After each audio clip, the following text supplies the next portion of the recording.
bom dia, which is pretty close to trying to say Portuguese or something hello. I am going to make today, because I found this recipe came from my grandson who just came back from a church mission in Portugal. And in Portugal, they also do a lot of Brazilian dishes.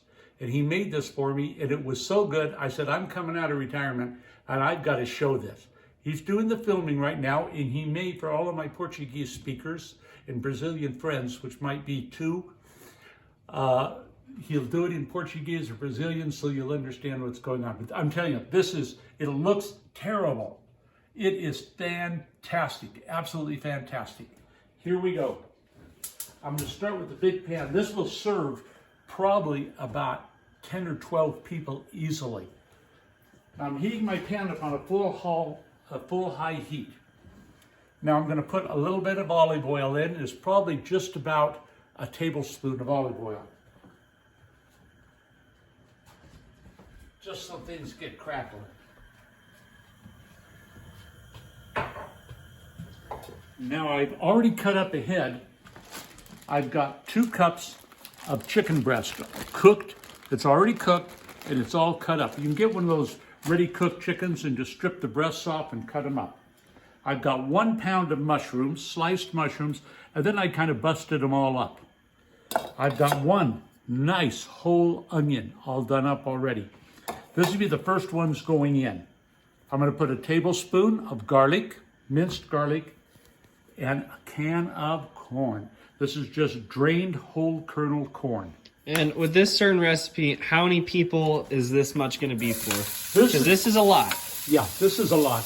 I could probably serve, I said 8 something, I think I could serve probably 10 or 12 with this recipe.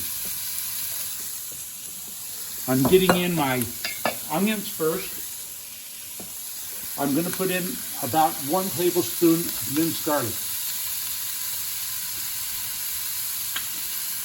We don't even want to shoot that garlic. And that fragrance, oh, that's wonderful all by itself. You could hear that sizzling. You could just eat this garlic and onions and kill everybody with your breath. Oh, this is going to be so good. You're gonna think you're in Brazil or South Africa. This is wonderful. Now I put the corn in because while this cooks on here, I want the corn to part. That means we're going to get it kind of a little toasty. So that's doing really good right on there. We're going to let that parch just a minute. And then I'm going to have him edit right in here. So I want that to parch, and you don't need to sit here and watch this parch. Then we'll come back on and I'll do the rest of it.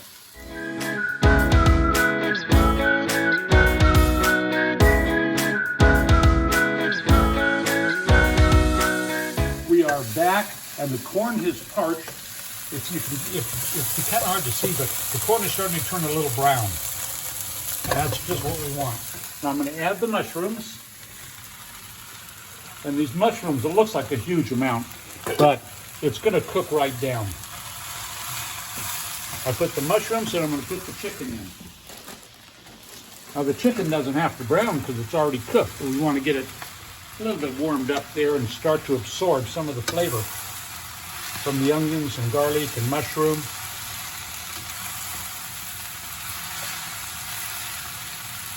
Oh yes, that's coming together. Nothing like a Russian stroganoff, but just as good. And it feeds an awful lot. Okay, we're going to do another little splice rice here, and I'll come back after this is all browned and the mushrooms are cooked down. Olá, bom dia. It's so nice to have you back. This time I pronounced it right. Now, as you can see, the mushrooms are about 3/4 cooked down. We don't want to get them soggy. The corn is parched. The chicken has got a nice brown to it. We're ready to add in sauces. But first, we're going to do the seasonings so that it's a little hard to get the flavor right after you've already done the sauce and you're putting seasoning in. We want everything to get all that seasoning flavor. First, fresh ground black pepper. Now, I don't have to put a lot. And it's going to end up to be about 1.5 teaspoons. fresh ground pink Himalayan sea salt because that's what I have. And again, it comes out to about a teaspoon. So 1.5 teaspoons of pepper and 1 teaspoon of the salt. You can always add more salt, but you can't take it away. I'm going to put in some Lowry's seasoned salt. And this comes out, I'm putting only about 1.5 teaspoons.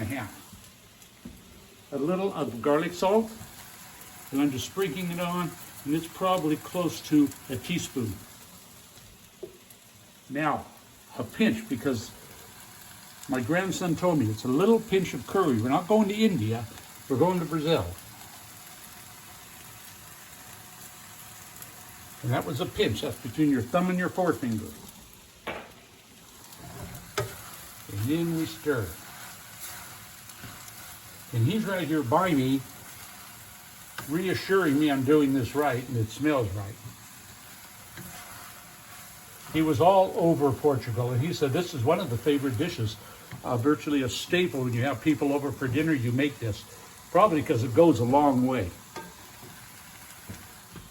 I'm now going to add in a can of tomato sauce, regular tomato sauce. And this is a 15-ounce can. I want to get that last 1/4 ounce out of it.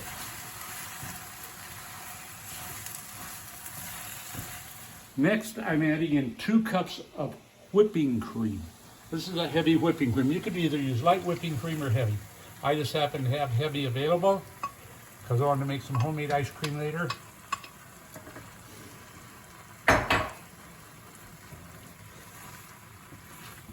Now I'm turning down the fire to about medium. I had it on really high. Now I'm down to a medium because I don't want to burn that cream, curdle it. It's turning to kind of a pinkish red color. And that looks pretty dang good. But I am not done yet.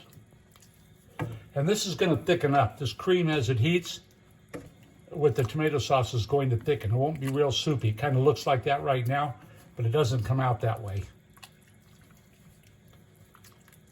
Trev, what do you think about the color so far? The color's looking close, but I think we're gonna need to throw in a little more ketchup, maybe some mustard. Okay.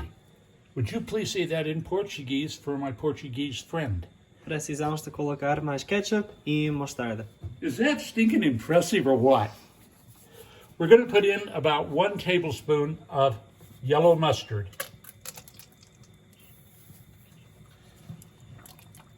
This is where I went. When I saw him make it, I said, oh my gosh, this is going to be going out to the chickens.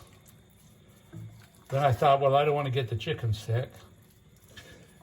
But boy, was it a surprise. I've never made anything bad for you guys. Now, this is regular red ketchup. We're going to put 3 times the amount of that. We're going to put 3 tablespoons. 1, 2, 3.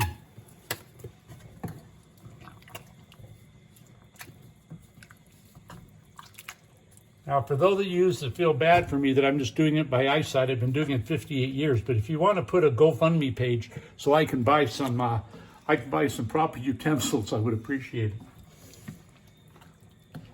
Oh my goodness gracious, that looks good. Now, does it look right, Trevor? Well, let's turn up the heat and see what color it turns. I'll put in the heat up a bit. Now this is served over a rice. You can make a chicken rice or using chicken stock in the rice if you want, or just use a regular rice. But don't make it a soggy rice. Put a little bit less water. To 1 cup of rice, put just over 1.5 cups of liquid. Just a little over 1.5 cups. If you like your rice not so firm, because this will soak the juice of the rice. You don't eat the rice up. The rice will soak some of the juice up. Oh, it's on the bubble. Okay, we're going to split. We're going to take for a minute and let this thicken up and come back on. Well, we are now going to do the rice. We've been waiting to do this. I'm going to use the Instant Pot. This is the one I have here, Instant Pot, and it's got a rice setting.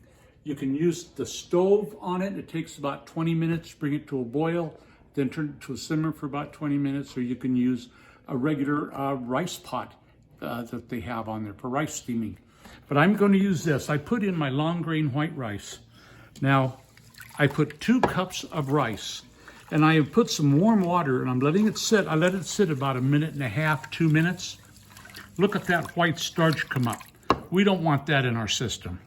That just messes stuff up. So we're gonna stir it around. We're gonna get that starch out of there. I'm gonna bring it over and just strain it.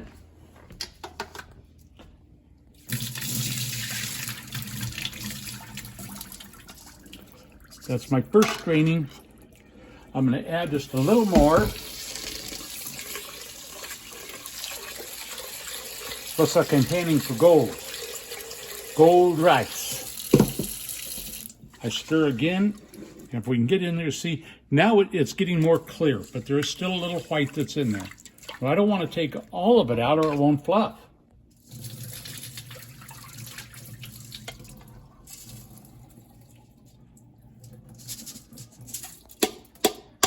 Okay. Now on here, we're going to add to the rice. I put 2 cups of rice. I'm going to put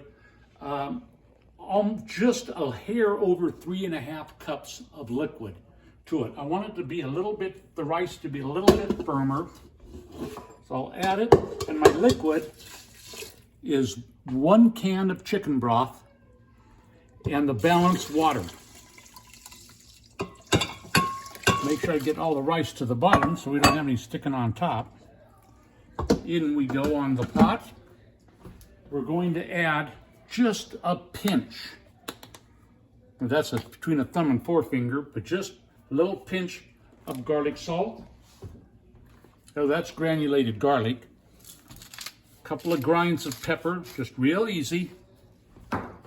And a couple of grinds of pink sea salt. I'm going to turn this on, and when it's done, we'll come back. We'll have the complete meal to show you how good it is.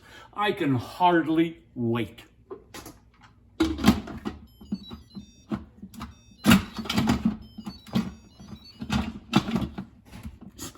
That wasn't supposed to be filmed. We have been able to finish the dish.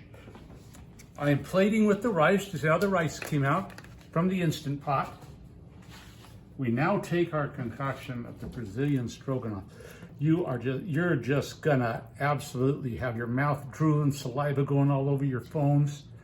Look at that. Oh yes. Then you top it with, he showed you these, what are they called? They're called batata palha. Batata palhas. And that's it. You put a couple of the Brazilian cheese balls on it. You can find this in the frozen food section of your nearby Brazilian stores.